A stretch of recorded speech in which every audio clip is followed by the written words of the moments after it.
Eldgosið á Heimaey hófst klukkan 1:30 aðfaranótt 23. janúar 1973 og hinn 3. júlí lýsti almannavarnanefnd Vestmannaeyja yfir því formlega að gosinu væri lokið. Þessar myndir frá upphafi gossins hafa aldrei verið sýndar opinberlega fyrr. Á þessum rúmlega 5 mánuðum streymdu upp úr gossprungunum 250 milljónir rúmmetra hrauns og talið að 2,5 milljón rúmmetra af vikri hafi fallið á Heimaey langmest í upphafi gossins. Alls eyðilögðust 400 íbúðarhús í eldgosinu, urðu ýmist undir hrauni eða ösku eða brunnu til kaldra kola. Það sem réði mestu að Vestmannaeyjabær grófst ekki algjörlega í ösku strax á fyrstu dögum gossins voru mjög hagstæðar vindáttir sem blésu gosefnunum og vikri brott frá bænum.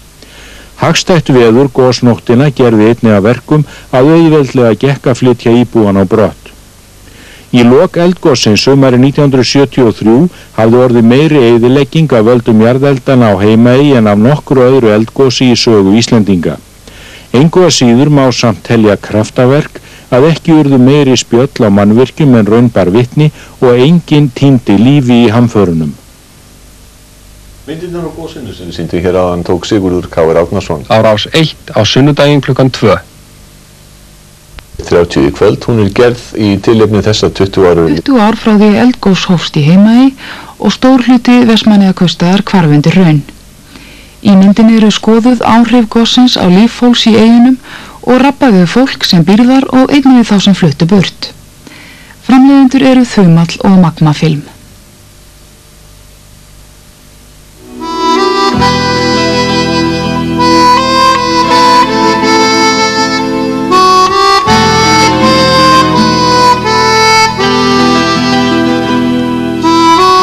Á sögulegum tíma hefur ekkert land orðið til. Hvergi nema í þessum eyjaklasa út af suðurströnd Íslands, eyjan Surtsey. Það breytir því ekki að Vestmannaeyjar eitt elsta byggðaból landsins. Á sumardegi eins og hann getur fegustur orðið vefst varla fyrir nokkrum hvers vegna menn hafa valið sér búsetu hér út í Ballarhafi. Þar sem fuglinn gargar í bjarginu og sjórinn fullur af fiski.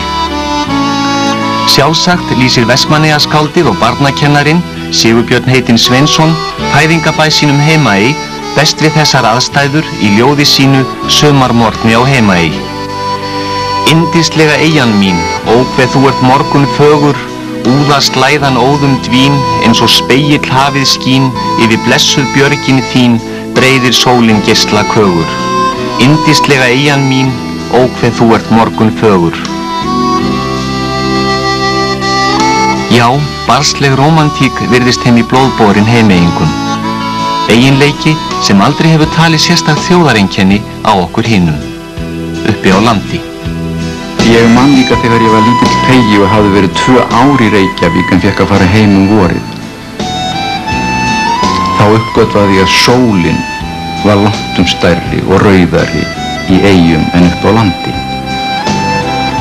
Ég vakti til að sjá hana koma upp yfir Eyjafjallajökul og velta lötur hægt austur hvíta bunguna áður hún náði flugi. Og löngu seinna þá sá ég að tunglið var líka miklu magnara í eyjum en annars staðar.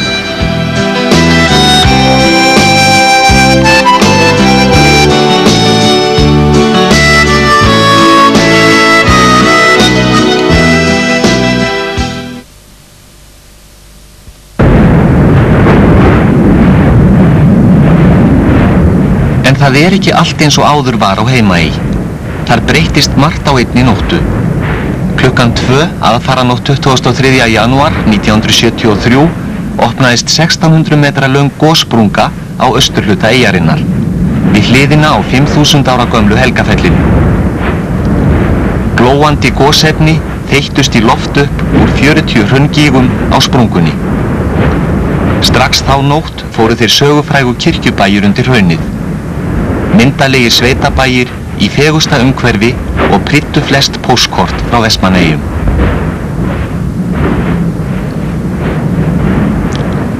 Gosmökkurinn náði alltaf 10.000 metra hæð.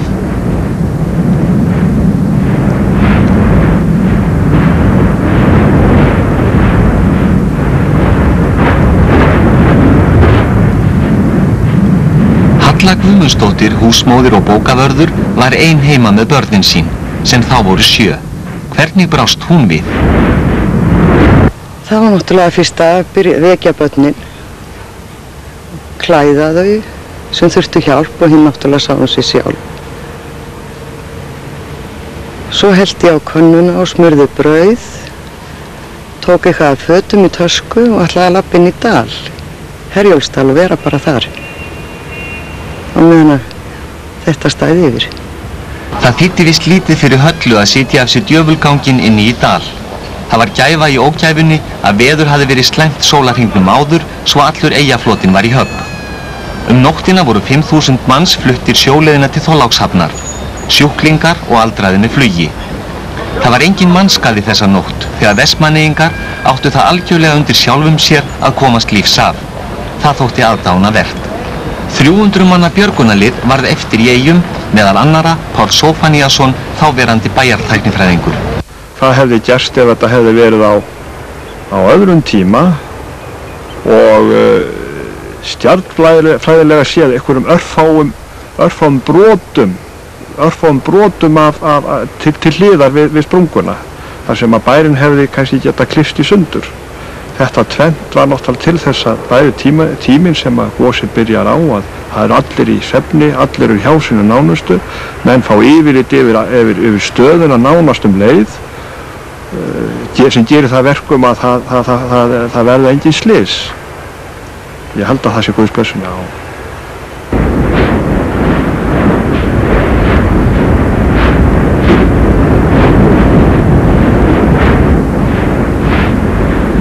Í morgunsárið komu fyrstu skip og bátar sem hafði verið stefnt til Eyja úr öllum áttum til aðstóðar. Engir vissu aðstæður á Heimaey. Hvað mundi blasa við þeim? Gosið færði stöðugt í aukana og jafnframt varð erfiðara að átta sig á atburðarásinni. Ætli hafi ekki verið neitt aðdragandi eða vísbending eldgos. Því svara Páll Einarsson, jarðeðlisfræðingur. Það bil 30 klukkutímum áður heldur en eldgosið kom upp, þá var hér heilmikil skjálftahrina sem áttu upptök undir Heimaey. Sennilega nokkuð djúpt, við vitum það ekki nákvæmlega vegna þess að jarðskjálftamælar sem þá voru í gangi voru ekki sérstaklega margir.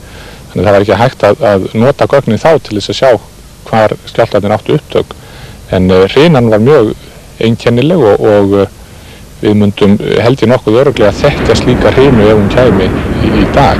Þó svo margir hafi orðið skjálftarhrinna varir, þá hvarflaði eldgos ekki að neinum. Bæjarstjórnin var kölluð saman til fundar strax nóttina og hófst handa við að skipuleggja einhvers konar neyðarplan. En eiginlega vissi enginn hver ætti að gera hvað, hvernig og hvar ætti að byrja. Heldur ekki Páll Zóphóníasson sem stóð í eldlínunni við skipulagningu björgunarstarfsins. Nei, það var ekkert, engin áætlun til.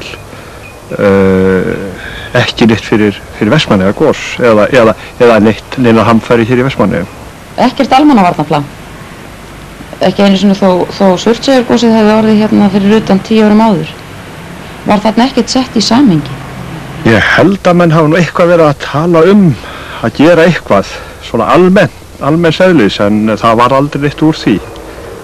Á skrifstofunni var settur upp svona sími, neyðarsími, suður til Reykjavíkur og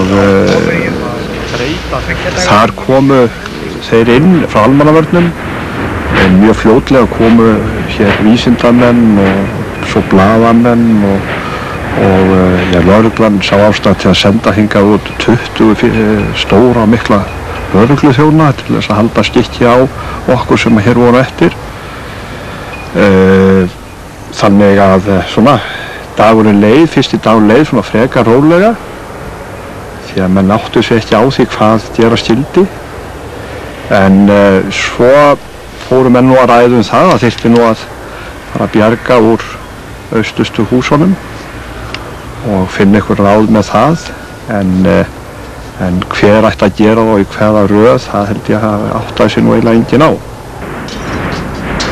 Þarna fóru fram gífurlegi flutningar á veraldlegum eigum flóttafólksins og heyrðu stundum raddir að of mikið væri á sig lagt að bjarga verðlitlu dóti. Hvað það? Björgunamenn lögðu nótt við dag að bjarga úr húsum. koma öllu á skip og til eigenda í landi. Sjálfsagt hefur margt farið heldur illa í flutningunum. Mannbjörgin var dýrmætust. En hvernig leið ungri Vestmannaeyjastúlku, Maríu Tegeter, sem heyrði ósköpin heima í Eyjum í útvarpinu? Hræðilega. Ég var stödd í Hafnarfirði með vinkonu minni. Við höfum farið 2 dögum fyrir gos og til að skemmta okkur. Og við vorum vaktar upp á morgunum 6 og okkur var sagt að vera fyrir að gjósa. Og við náttúrulega fylltum skelfingu. Við sem í rauninni eiginlega ekkert hvað var að ske en goslít að vera eitthvað hræðilegt. Og við náttúrulega drifum okkur fram úr og hlustum á fréttirnar. Fylgdust með þeim alla morgunin. Fram undir hátíða með minni þá fengum við svona vitneskju hvar fólki væri og hvert við getum leitað til þess að heyra frá því og vita hvernig það hefði það. Hvort það hefði yfirleitt haft það af að flýja. Svo var lítil dóttirinn hérna, var það ekki? Já, ég bjó hjá foreldrum mínum með dóttur mína sem var 1,5 árs þá og þau náttúrulega flúðu með hana með sér. Og svo allir ættingjar mínir, ég á 3 systkin sem náttúrulega, og þau voru með stóra fjölskyldur. Man hafði áhyggjur af þessu öllu. En svo hittist við hjá frænku minni í Reykjavík þennan sama dag og það var náttúrulega fagnaðarfundir. Gosið var gríðarlega kröftugt fyrstu dagana. 1 viku eftir að það hófst var eyðileggingin orðin óskapleg, svo við lá að mönnum féllust hendur. 112 hús voru brunnin eða komin undir hraun. Hálfri viku síðar var talið að hraunið væri orðið 40 milljón rúmmetrar og þakti þá 1,4 ferkílómetra. Það var hald manna að 2 milljónir rúmmetra hefðu fallið af vikri og ösku. Austast í bænum var vikulagið orðið 5 til 6 metrar að þykkt. Slökkvilið bæjarins þurfti oft frá að hverfa. Það varð ekki við neitt ráðið. Elías Baldvinsson, núverandi slökkviliðsstjóri. Hvenær byrjuðu fyrstu húsin að brenna? Já, það var þarna bara nóttina. Þá kveiknaði í bæjunum þarna, austur á Kirkjubæ. Þetta var kúabú og þeir þurftu strax nóttina að koma fénaði sínum hérna niður á bryggju. Það var mest að þessu, eða flestu slátrað. Það var svona sorgleg stund þegar bændur sem voru að leiða fénaði sín hérna til slátrunar og að gera það bara þarna daginn eftir og nóttina voru byrjaðar á þessu. Fylgdist þú með húsinu þínu fara undir hraun? Já, ég sá það. Það var fyrir svona vikuraldur sem að hraunið ruddi á undan sér og þessi vikuralda hún gekk hérna við stórt svæði. Þetta var í mars á þeim degi þegar flest húsin fóru undir hraun. Það var svo margt að skemma sem var miklu verðmætara heldur en húsið mitt, þannig að ég fann ekki fyrir neitt svona eftir svona. Ég var reyndar búinn að meta lífsgæði í húsum áður og það eyðilagðist þarna, þannig að mér finnst þetta að vera svona ég allavega fikk mér hús eitthvað til þess að vera grátið. Í mars, nokkurn veginn 2 mánuðum eftir að gosið hófst, rann hraunið sem lengst af var segfljótandi stundum 50 metra á klukkustund. Í apríl var það þunnfljótandi og 1200 gráðu heitt. Rennslið var 30-40 tonn á sekundu. Strax miðjan febrúar var hið svonefnda Eldfell orðið meira en 200 metra hátt. Örlítið lægra en Helgafell sem hæst 226 metrar. Páll Steingrímsson, kvikmyndagerðarmaður, á heiðurinn af mörgum myndum sem teknar voru í gosinu. Voru ekki blendnar tilfinningar að vinna við að kvikmynda náttúruhamfarir heima hjá sér? Ég þekkti náttúrulega fjölda Vestmanninga sem voru ósáttir við örlög sín og urðu að vera upp á landi og manni sveið að sjá gamalt fólk gráta. En út í Eyjum þá létu allir eins og þetta væru tímabundir erfiðleikar og aldrei spurningum að gefast upp og maður var hluti af þessu leikriti. Og áfram hélt leikritið, nokkrir tugir manna á eyju lengst út í hafsauga, að berjast við eld og eimyrju og hávetur í þokkabót. Mokað af þökum, þök rofin, þök styrt. Voru þeir orðnir alvittlusir mennirnir og banvænar gastegundir lögðust yfir bæinn. Upp úr miðjum febrúar fór að bera á þessum ósýnilega andstæðingi sem olli einu dauðsfalli. Maður fannst látin í kjallara, eina fórnalamb gossins. Jens Kristinsson, mann sem reikkafari og fekk skyndiþjálfun í að kafa í gasið. Maður hittnaði allur af því, sko, maður fann alveg hvar gasið var, hvað náði hátt á manni og svona. Var þetta bráðdrepandi gas? Eða hvað heldurðu? Já, það veit ég nú ekki, sko. En það fundust, sko, dauðir fuglar í lautum og bæði dúfur og snjótillingar og svona. Og fólk komst í hann krappan stundum. Maður varð að forða sér, maður lærði á þetta lá í lautum og í góðu verið þá þakti þetta allt neðra svæði hérna í bænum, alveg mikið meir en í mannhæð. Ef maður komst inn í þetta og var maður að reyna að komast á hærri stað, upp í tröppur og húsi dugði oft. Maður fann þetta bara þegar skall á manni. Maður var við að bara í góðviðri, þess að gekk ekki í stormi. Þetta lá bara eins og þoka og maður sá til dæmis niður við höfn, maður sá það bara fara í foss fram að bryggjunni. Það sást vel. Þegar tók að vora var enn ekkert sem benti til að sæi fyrir endan á gosinu. Auðvitað kom upp ýmis samskiptamál, enginn mátti fara út í eyjar sem ekki hafði til þess sérstakt leyfi.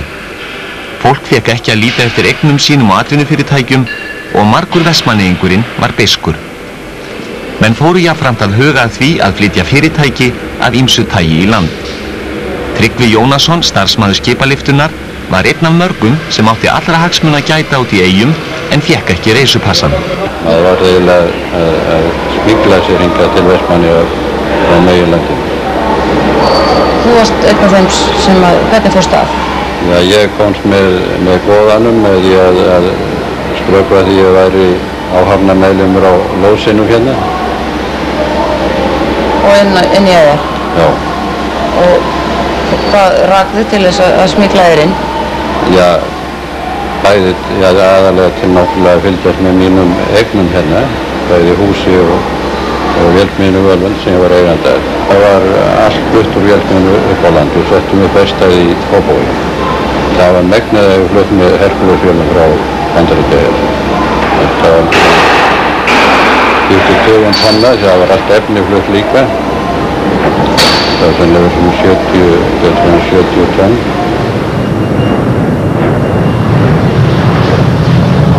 Og enn í ógnun. Það benti allt til þess að hraunrennslið myndi loka höfninni. Þá yrði víst fokið í flest skjól, Vestmannaeyjahöfn, lífæðin á hafnlausri suðurströnd Íslands, sem líkast til var aðalástæðan fyrir þessu þrotlausa björgunastarfi. Það var hafist handa við að kæla hraunið, stórmerkileg tilraun sem leiddi að sér aðra ámóta. Þorbjörn Sigurgeirsson, prófessor, hann byrjaði nú að tala um þetta strax og verið var að kæla hraunið. Það voru dælt alltaf 1.000.000 tonn af vatni eða sjó ofan í hraunið, 1 rúmmetri á sekúndu fór bara stóra dælikerfið.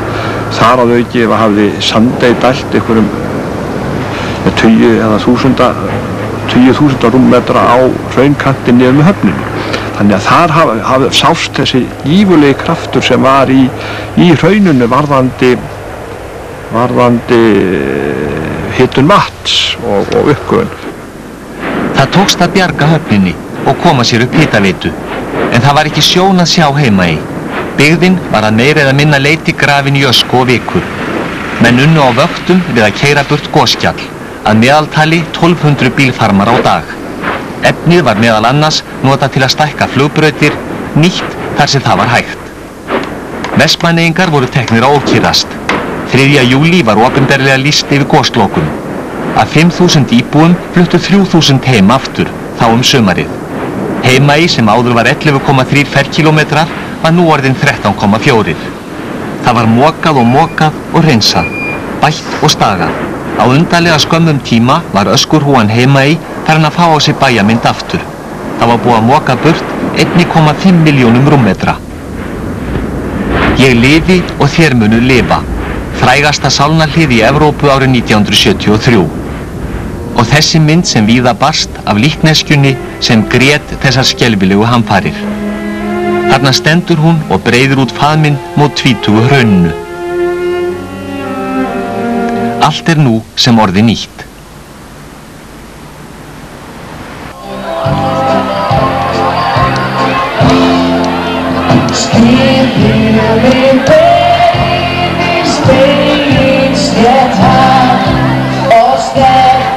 Það þjóðhátíð í Eyjum sumarið 1992 og þjóðhátíðarlagið frumflutt.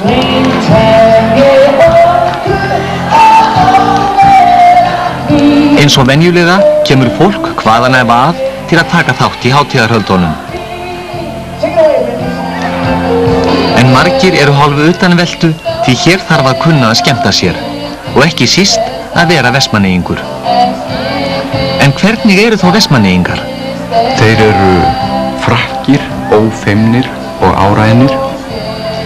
Kannski hafa þeir mótast eitthvað af náttúruöflunum sem þeir stöðugt þurfa að glíma við. En vestmanningar eru líka félagslyndir og gleðigjarnir.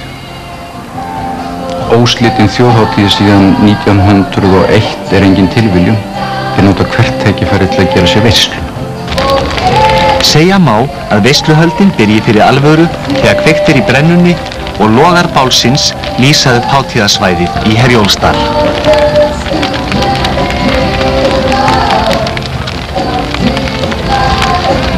Að eignast ættartjald og gítar nauðsyn. Hárgreiðslu og snyrtistofu bæjarins hafi ekki undan dagana fyrir þjóðhátíð. Alvöru vestmanneyingar gera sér fína fyrir þessa 4 sólarhringa útilegu. Ólafía Karevika, Ólafía Karevika, hún var upp í sveit að þetta gamla geit. Ólafía Karevika,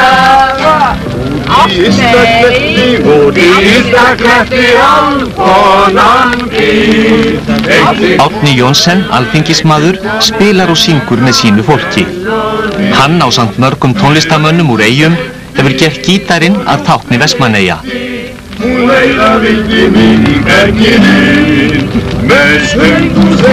Gísli Helgason, tónlistarmaður, spurður hvers vegna gítarinn Suðræni eigi svo langa sögu í Eyjum.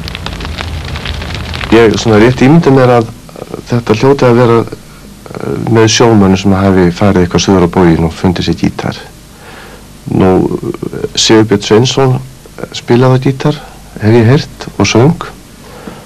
Ási Bæ náttúrulega frægur fyrir það hvað hann spilaði yndislega illa á gítar.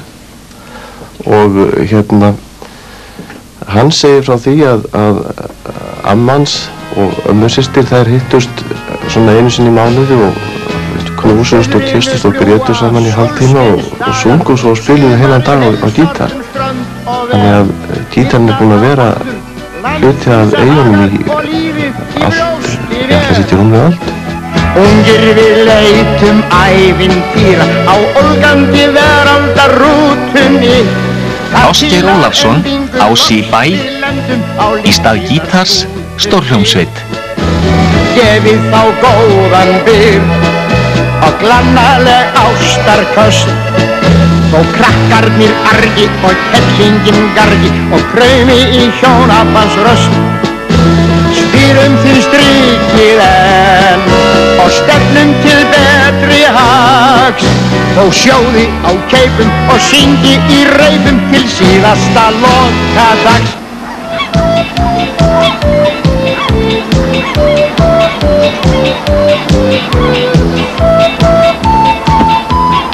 Það varðalegur síðsumardagur, líkast til sunnudagur.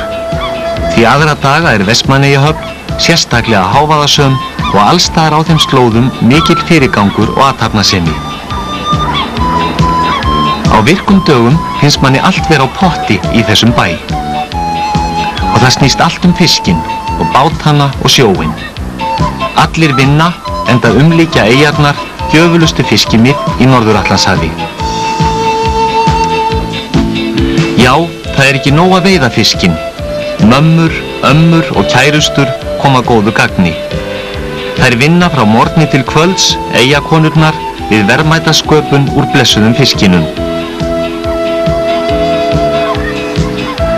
Og barnalega vegskreitingar fiskiðjunnar segja meira en mörg orð atvinnu þáttöku æskufólksins.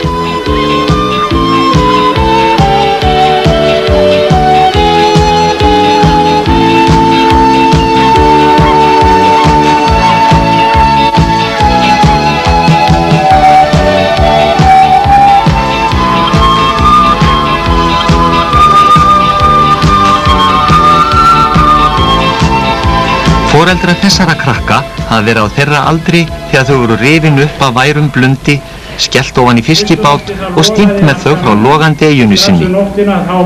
Sú lífsreynsla virðist samt ekki hafa dugað til. Flestir vildu aftur út og heim.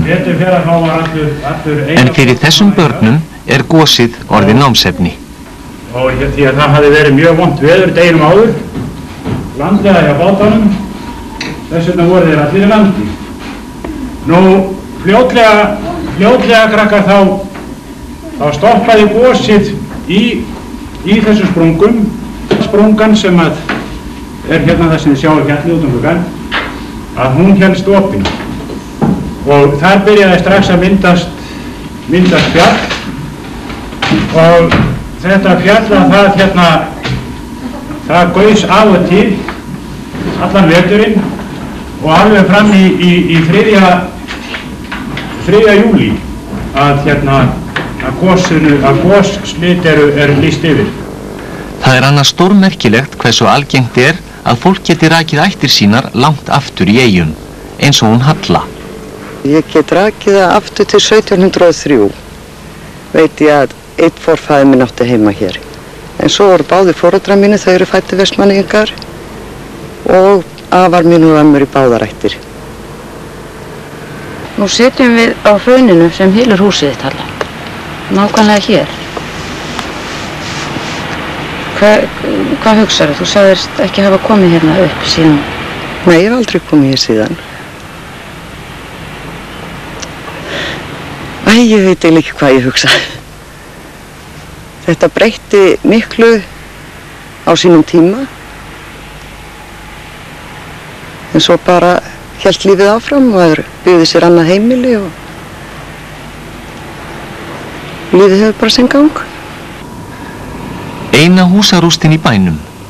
Það er eftirtektarvert að það virðist sem Vestmannaeyingar hafa ráðnum hug afmáð öll verksummerki eyðilegginguna sem gosið olli. Að minnstakosti það sem í þeirra valdi stóð.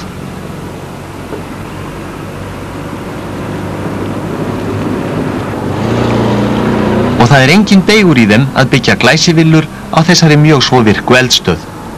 Stundum er því fleygt að Vestmannaeyingar hafi hæstar meðaltekjur á landinu. Feitir og pattaralegi bensarnir geta lítið spreytt sig á Hásteinsvegi og Hólagötu.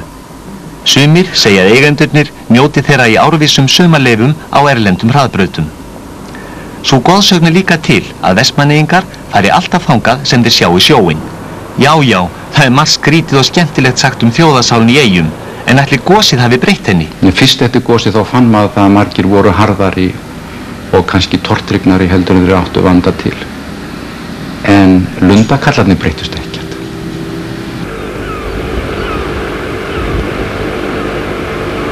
En lundakallarnir breyttust ekkert. Heldur ekki lundakallarnir sem fyrir 20 árum lágu hjalandi í vöggunni sinni. Páll Steingrímsson og Lundinn hjálpa okkur að komast á sporið.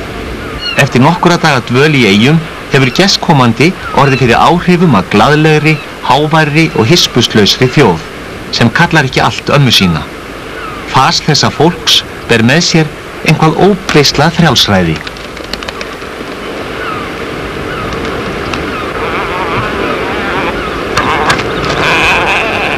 Sigurður Sigurðsson, kynntur okkur sem töðrugægi, er námsmaður í Reykjavík. Hvernig líkar honum eyjalífið?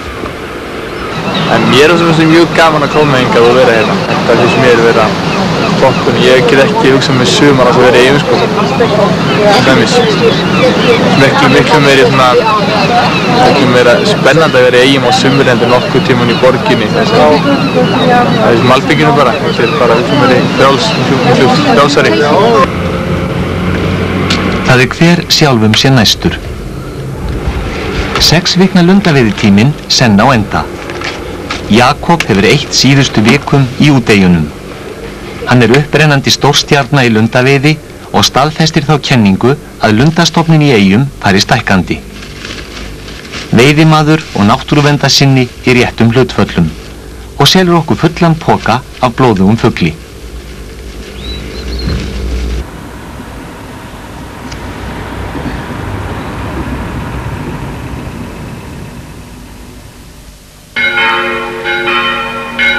Landakirkja hringir til barnamessu. Klukkurnar þykja afar hljómfagrar og bera ártölin 1619 og 1743. Hraunið náði ekki að granda 3. elstu steinkirkju landsins. Jesús elskar stór og smá, Jesús elskar alla. Elskar mamma, elskar mömmu, stóru systur og litla bróður. Elskar þig og elskar mig, Jesús elskar alla. Elskar mamma, elskar mömmu. Og þarna trónir afmælisbarnið Eldfell og hefur hægt sig. Hlakkar sjálfsagt til að fá grænan kjól eins og Helgafellið þegar það er komið til vits og ára.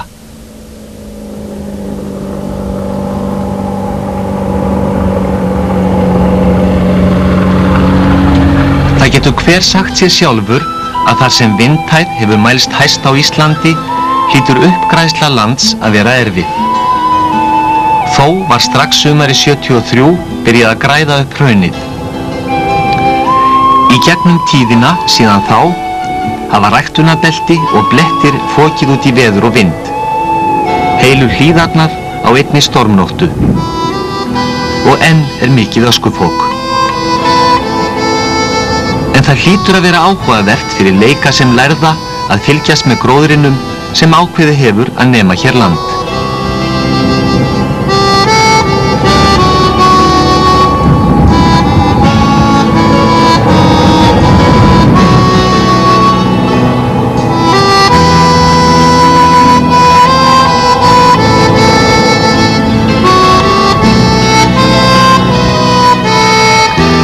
Það fór aldrei svo að ekki hefðist eitthvað upp úr ósköpunum.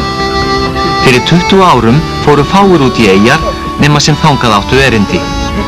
Þær voru þó þekktar fyrir náttúrufegurð og einstakt fuglalíf. Nú þykir það nauðsynlegu liður í Íslandsferðinni að klöngrast upp á hraunið í Heimaey, þessa óttalegu eyðimörk. Og þegar allt kemur til alls er það sjófuglinn og fuglabjörgin sem draga að sér athyglina.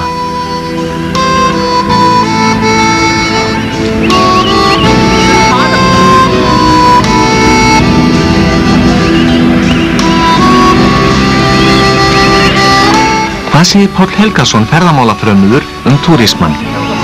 Ferðamanna iðnaður í Vestmannaeyjum var ekki til. Og fyrir gos þá var ég hérna með húsgagn og raftækjaverslun, en oft á tíðum þá fór ég með ferðamenn af því að það komu nú ferðamenn hérna en það vildi enginn þjóna þeim. Og oft á tíðum þá hreinlega lokaði ég verslunni hjá mér og fór með ferðamenn í skoðanaferð með hennan af því að mér fannst það eiginlega þess virði. Nú, ég byrjaði fyrst með eina rútu en síðan hefur þetta undið upp á sig svona smá saman og í dag þá erum við komnir með 7 rútur og glæsilegan bát og við erum komið með stórt hótel upp á 40 herbergi, við erum komið með veitingastað, við erum komið með pub, við erum komið með næturklubb.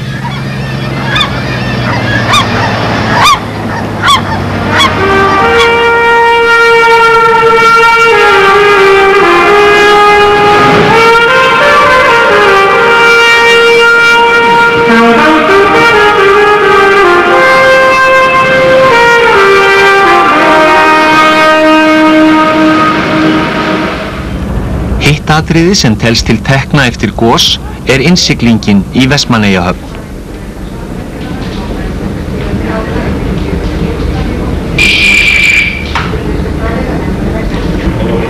Skipstjórinn á Herjólfi, Jón Reynir Eyjólfsson, útskýrir hverju hraunið breytti.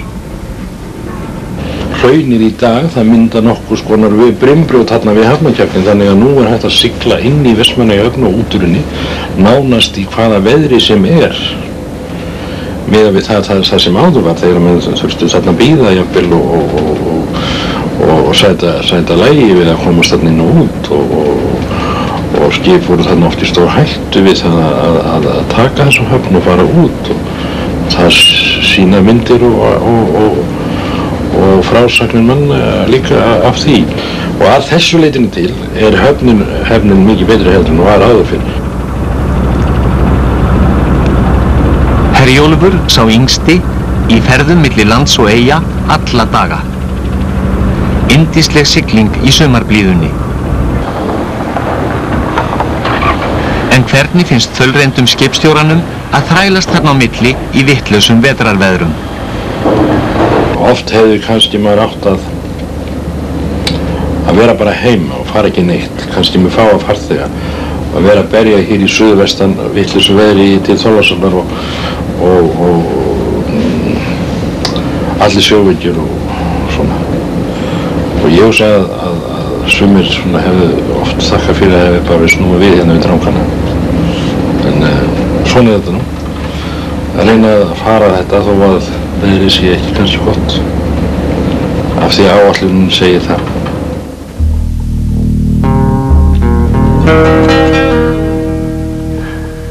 Já, þarna búa 5.000 manns við rætur Eldfjalls og láta eins og ekkert hafi í skorist. Ætli hægt sé að segja að Vestmannaeyingar séu forréttindafólk. Að leyfa sér að búa svo langt úr alfara leið, háðir dýrum samgöngutækjum og geta dregið sig í hlé frá afganginum af samfélaginu þegar svo ber undir. Eða þeir þarna okkur öllum til gagns? Þeir ekkert bágnir heldur? Ekkert hræddir við að búa á Eldfjallaeyju og nóg pláss upp á landi? Þetta það sem allir Íslendingar búa við.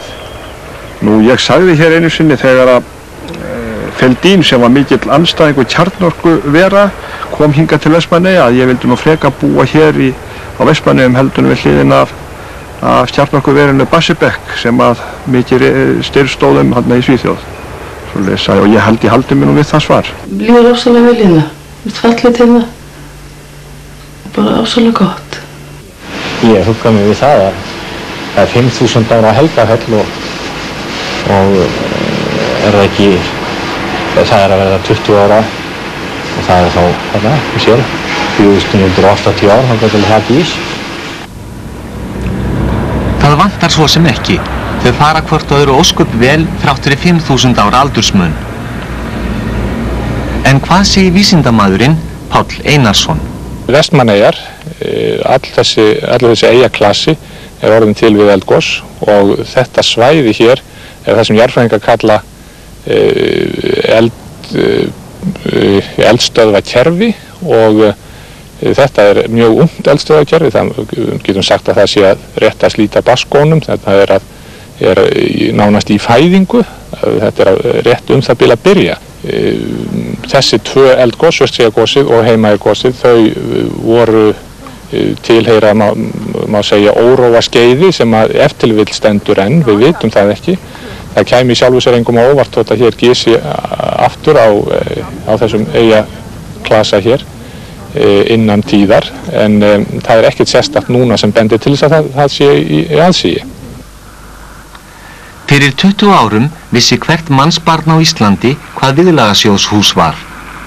Upprennandi kynslóð veit ekkert hús kennd við viðlög. Þetta voru timburhús, gefin frá Norðurlöndum, að mestum hluta reist í nágrannabyggðum Reykjavíkur, ætluð húsnæðislausum Vestmannaeyingum. En þeir yrðu þar ekki lengi. Halldór Ingi Guðmundsson, verslunarstjóri, flutti frá Eyjum 1979 og valdi að búa í viðlagasjóðshúsi. Þegar við fluttum á Selfoss, þá voru náttúrulega mörg hús í boði og okkur leist mjög vel á þessu hús. Þetta svona eins og gata eitthvað stöður í Skandinavíu, þetta ekkert líkt Vestmannaeyjum. Við fluttust hingað sumar þá hafði ég á tilfinningunni að ég væri eiginlega í sumarfríi í Noregi, því að líka það að það eru svo mikið af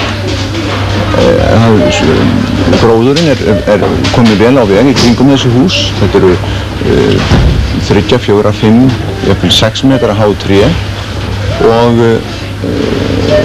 þetta skapaði þá stemning að mér fannst ég vera bara í sumarfríi. Heldur þessi mikið af Vestmannaeyja fjölskyldum sem eru þarna ennþá síðan? Ég hugsa, upp til hópa er ekki mikið af Vestmanningum sem búa í þessum húsum. Þeir eru fluttir í burtu. Mikið af þessu flutt bara heim aftur til Eyja. Ég get vel hugsað mér að flytja til Eyja, það er ekki það. Og það kemur oft upp að mig dauðlangar. En ég er fluttur og ég á heima hér. Þú fórst ekki eftir til Eyja eftir gósið? Nei, það gekk ekki. Ég gat ekki stunda kvikmyndagerð út í Vestmannaeyjum. En var það heim frá? Á vorin þegar fuglinn sestur upp, þá byrja ég að ókyrrast. Það er líka fallegasti tíminn úti. Bræður mínir eiga nytjar í Hellisey. Þeir eru duglegir sigamenn og ég fæ að fara með þegar fara í eggin.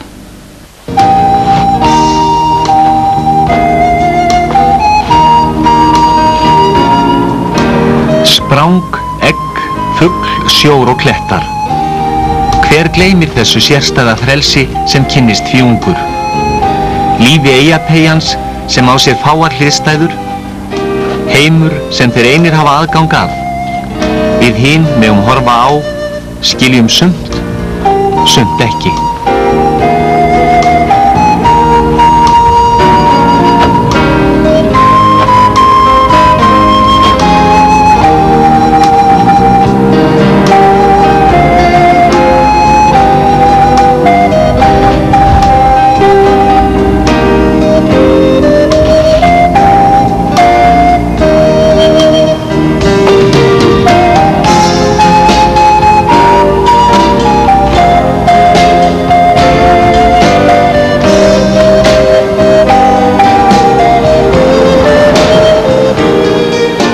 Það er komið haust í Vestmannaeyjum eins og annar staðar á Íslandi.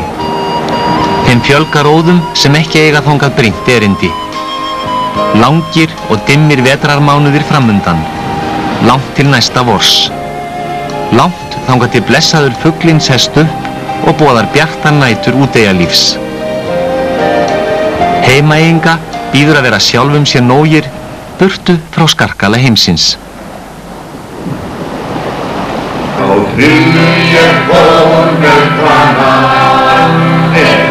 Og úteyjamenn halda sína árlegu uppskeruveislu. Ball sem á sér langa hefð og heitir Lundaballið. Þetta er lokað samkvæmi og þangað komast eingöngu þeir sem nytja úteyjarnar og þeirra gestir. Það var því ekki hlaupið að því að komast inn á árshátíð Bjargveiðimannafélags Vestmannaeyja eins og stóð á prógraminu.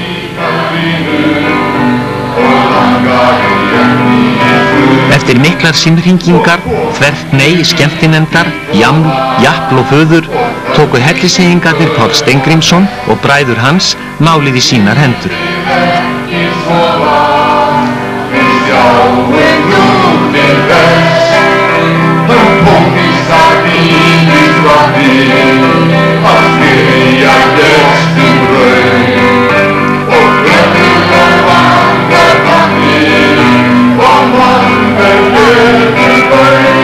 Þeir sem nytja eyjuna Brand hafa veg og vand af Lundaballinu 1992. Allt úr eyjum nema púrran, segir kokkurinn. Meðal þess sem er á matseðlinum eru villikryddaða lundabringur með villibráðasósu, kryddlegin súla, oriental, reyktur lundi með brúnuðum kartöflum og rófustöppu, reykt súla í chantilly-sósu. Og hljómsveitin Eyjamenn ásamt söngkonu er reiðubúinn í dansinn.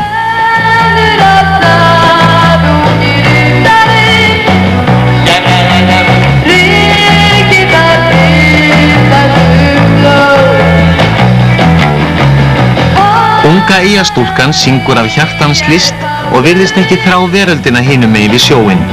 Ekkert frekar en þetta dugmikla káta eyjafólk sem þarna svífur dansgólfið í örmum hvers annars. Ungir og gamlir og þurfi ekki á öðrum að halda en sjálfum sér.